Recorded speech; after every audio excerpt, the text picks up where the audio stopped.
তাহলে সম্মানিত আকাশের মালিক। আমার ভাইরা, আকাশের মালিক যদি আল্লাহ হয়, জমিনের মালিক কে? আল্লাহ। বাংলাদেশের জমিনের মালিক কে? আল্লাহ। পাকিস্তানের জমিনের মালিক কে? ইসরায়েলের জমিনের মালিক কে? পুরা জমিনের মালিক যদি আল্লাহ হয়, আকাশের মালিকও আল্লাহ, জমিনের মালিকও আল্লাহ, নিয়ামত দেন কে? আল্লাহ। আল্লাহ পাক রব্বুল আলামিন আমাদেরকে দয়া করে আমাদেরকে বাতাস দেন।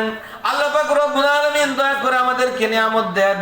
আল্লাহর জমিনে বসবাস করি, আল্লাহর আরশের নিচে থাকি, আল্লাহর নিয়ামত ভক্ষণ করি, যদি আমরা আল্লাহকে না মানি, এটা হবে সবচেয়ে বড় বোকামি।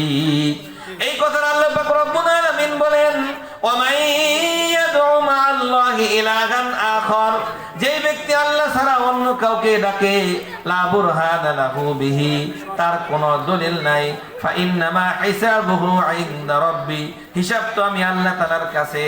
ইন্নাহু লা ইফলিহুল কাফিরুন, যারা আল্লাহকে অস্বীকার করবে তারা হিসাবের দিন কামিয়াব হবে না। আমার ভাইরা, একটা কথা বলে শেষ করছি, যারা কাফের, যারা কি ভাই? আমরা তো জানি তারা বিনা হিসাবে জাহান্নামী। তারা কি বিনা হিসাবে জাহান্নামী? তারা তো আল্লাহকে মানে না, তারা শিরক করে, তাদের এই রবকে মানা কোনো লাভ হবে না। আমরা যারা আল্লাহকে মানি, যারা আমরা বলি মুসলমান, আমরা কি বলি ভাই? আমরা নামে মুসলমান, কিন্তু আমরা আল্লাহর হুকুম ঠিক মতো সকলে মানি না। এই যে আমার হায়াত ফুরায় যাইতেছে, কখন আমার মৃত্যু হয়ে যায় আমরা কেউ বলতে পারি না। আমার বয়স যেরকম ভাবে 30 বা 32, আমি আরো 30 বছর বাঁচবো এমন কোন গ্যারান্টি আছে? আমি এই মুরব্বীর মতো হব, দাড়ি পাকবে, নাতি নাত করে বড় হবে, বিয়ে দিব, এরপর নাতি নাত করে বলবে না না অথবা দাদা, এই সুযোগ আছে? সুযোগ নাই।